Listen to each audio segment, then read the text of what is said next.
Pessoal, a partir dessa aula nós vamos começar a falar sobre o contexto visceral e quando tratar a víscera de um paciente, né?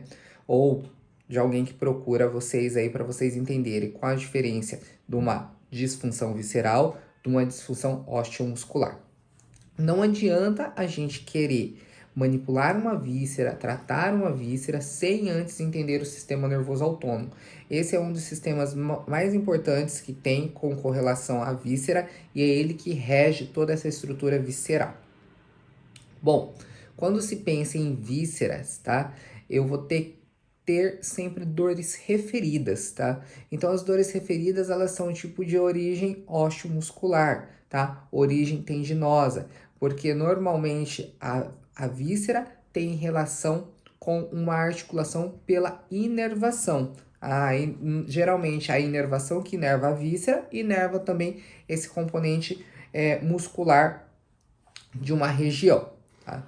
Como que eu diferencio quando o problema é visceral e quando o problema é articular? Nós temos um teste muito importante, muito legal, que é o lift visceral, que mais para frente eu vou estar ensinando vocês a fazerem um lift visceral e vocês vão descobrir qual a diferença aí de uma dor articular ou somente de uma dor visceral ou somente de uma disfunção visceral, tá? Como que eu já posso identificar alguns fatores de disfunção visceral? Na minha avaliação, no consultório, né, eu converso com o paciente, converso muito. Uma boa avaliação você consegue identificar vários fatores e na minha avaliação eu pergunto se esse paciente ele tem a boca amarga com muita frequência, se ele tem muita salivação, se ele tem empazinamento ou estufamento, se ele tem regurgitação de alimento, se ele fica rotando demais, se ele sofre com constipação, se ele tem eventos de diarreia muito frequente. E conforme esse paciente vai me falando, eu vou associando essas alterações que ele está me falando, esses sintomas viscerais, com a queixa principal dele no começo da consulta. Então, assim, um exemplo bem clássico que vocês vão escutar eu falando muito, né? O paciente me chega com um problema muito grave no ombro direito. Vamos lá, uma tendinite de supraespinhoso do ombro direito ou um ombro congelado direito. Eu relaciono muito com o lado direito por causa do lado da víscera. Eu já penso em todos os testes que eu vou fazer ortopédicos e eu já penso em toda a musculatura que está envolvendo essa lesão, né? Mas só que você pensa em tudo isso, só que você não pensa nos trajetos inervatórios, principalmente da musculatura, e você não pensa também na víscera que pode estar correlacionada. Então, esse paciente que já me traz uma alteração em ombro, né? Eu já pergunto para ele. Você sente sua boca amarga com muita frequência? Você saliva demais?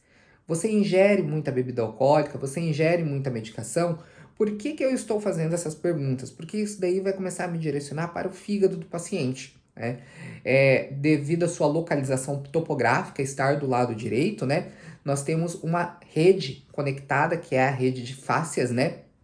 Nós não podemos esquecer dessa rede miofascial que nós temos, que conecta uma coisa a outra. E se eu tenho uma alteração hepática, ela vai repercutir no ombro direito. Então, pode ser mais um fator que essa lesão no ombro do paciente pode estar pior. Bom, só para vocês entenderem a relação do fígado com o ombro direito, o fígado ele é recoberto por uma capa chamada capa de Gleason, né? E essa capa ela é inervada pelos nervos de C3 a C4.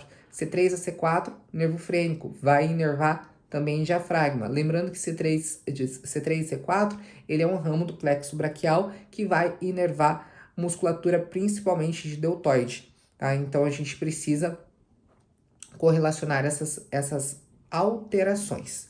Então, se esse paciente sim responder que ele tem sentido a boca dele muito amarga, salivando demais, se ele também ingere muita bebida alcoólica, a gente tem que começar a pensar nesse fígado e ir lá ver esse fígado.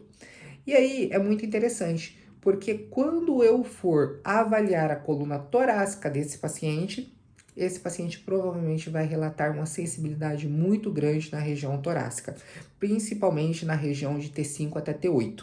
tá? Por que na região de T5 até T8? Porque dali vai sair uma cadeia, ali vai ter uma cadeia laterovertebral, tá? Que vai se juntar a um gânglio, tá? Vai sair algumas inervações, vai se juntar a um gânglio, vai fazer sinapse e vai inervar esse fígado, né? Então ali nós temos a inervação simpática que nós falamos. Por isso que eu falei que não tem como nós não falarmos no sistema nervoso autônomo. E vamos lá, o que é o sistema nervoso autônomo? O sistema nervoso autônomo, ele é uma parte do sistema nervoso central que praticamente rege todas as nossas vísceras, né? Então, esse sistema nervoso autônomo, ele vai se dividir em duas partes. Uma parte chamada parasimpática e a outra parte é simpática. Geralmente a parasimpática, ela sai lá da região dos nossos 12 pares de nervo craniano. Então nós temos um parasimpático saindo da região craniana, tá? E também nós vamos ter o simpático craniano. O simpático craniano geralmente sai mais da região de cervical, tá? Através dos gânglios que nós temos na região cervical, e o simpático craniano, ele sempre está junto com um vaso sanguíneo. E nós teremos toda a nossa rede simpática. Geralmente a rede simpática vai sair ali da região torácica até a região lombar. Outra questão, que nós temos um parasimpático, voltando ao parasimpático, nós temos um parasimpático pélvico, que chama ou sacral. Então nós teremos um parasimpático da região craniana e um parasimpático da região pélvica, tá?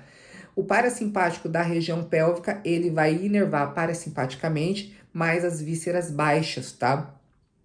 Vai inervar mais região de pelve, da região da pelve, tá? Algumas vísceras da pelve vão ser inervadas pelo parasimpático. E o simpático, nós vamos ter duas cadeias laterovertebrais, que vai começar lá da região torácica e vai descendo até a região lombar. Dessas cadeias laterovertebrais, vai sair um emaranhado de nervos, vai chegar num gânglio. Desse gânglio ele vai fazer sinapse e vai gerar uma inervação para a víscera. Então eu preciso entender e saber o segmento, tá, dessa inervação simpática e para que víscera está sendo direcionada. Tá? Isso daí a gente vai destrinchar bem nas nossas próximas aulas para vocês entenderem como que você vai estimular cada região dessa coluna do paciente. Né?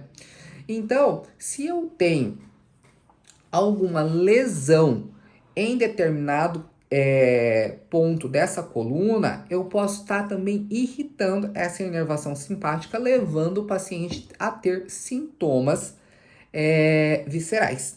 Tá? E os sintomas viscerais foram aqueles que eu acabei de falar aqui. A gente tem que lembrar que tem uma coisa também, que um músculo que rege muito as nossas vísceras, que é o diafragma.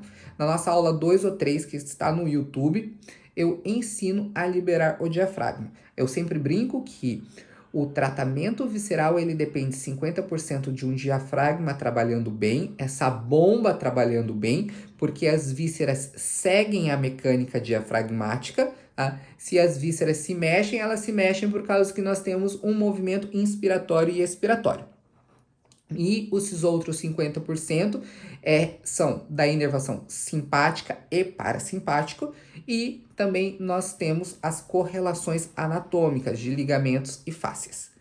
Então, para vocês entenderem, quando nós vamos tratar uma víscera, eu preciso pensar na inervação, tá? Tanto simpática e parasimpática dessa víscera. E também eu preciso pensar nesse diafragma. Esse diafragma tem que estar muito bem liberado. Para quê? Porque a mecânica dessas vísceras precisam trabalhar muito bem. Funcionalmente, elas têm que trabalhar bem e elas têm que ter os seus movimentos intraperitoneais muito bem desenvolvido e desenrolado. Se eu tenho uma víscera que não tem uma mobilidade boa, ela vai me causar um sintoma. Exemplo, se eu tenho um intestino grosso que não está tendo uma boa mobilidade, vamos colocar como exemplo o ângulo do colo transverso. Tá? colo ascendente com colo transverso. Se não tiver uma boa mobilidade, eu posso ter um fechamento desse ângulo e esse paciente estar desenvolvendo uma constipação porque esse ângulo está fechado. Tá? No caso de uma pitose hepática, esse fígado está muito congesto e esse peso dele vai gerando um caimento, uma pitose. Essa pitose também pode fechar esse ângulo e também gerar uma dor no ombro. Então, uma coisa vai levando a outra na questão visceral. E esses sintomas são muito importantes de nós entendermos. Pacientes intolerantes a glúten, intolerantes à lactose, geralmente têm eventos muito grandes de diarreia. Então, eu tenho que pensar no intestino delgado desse paciente. Né? E, além das orientações desse paciente não ingerir, né, muitas vezes o alimento, também trabalhar essa região de intestino delgado dele, porque eu preciso equilibrar. Como que eu vou trabalhar? Somente com manipulações viscerais? Não, não é somente com a manipulação visceral que você vai trabalhar e você vai organizar. Eu preciso organizar a desautonomia que ele tem, porque o sistema nervoso autônomo dele está desregulado, provavelmente o simpático dele está muito ativo ou o parasimpático está muito baixo, e aí eu preciso entender esse sistema nervoso autônomo dele, regular esse simpático, regular esse parasimpático, liberar esse diafragma dele e trabalhar essa víscera como um todo para mim dar funcionalidade para ela. Então, a partir de agora, vocês vão aprender comigo a manipular, a entender esse mundo visceral. E para a gente entender esse mundo visceral, nós precisamos entender essa anatomia, principalmente do sistema nervoso autônomo.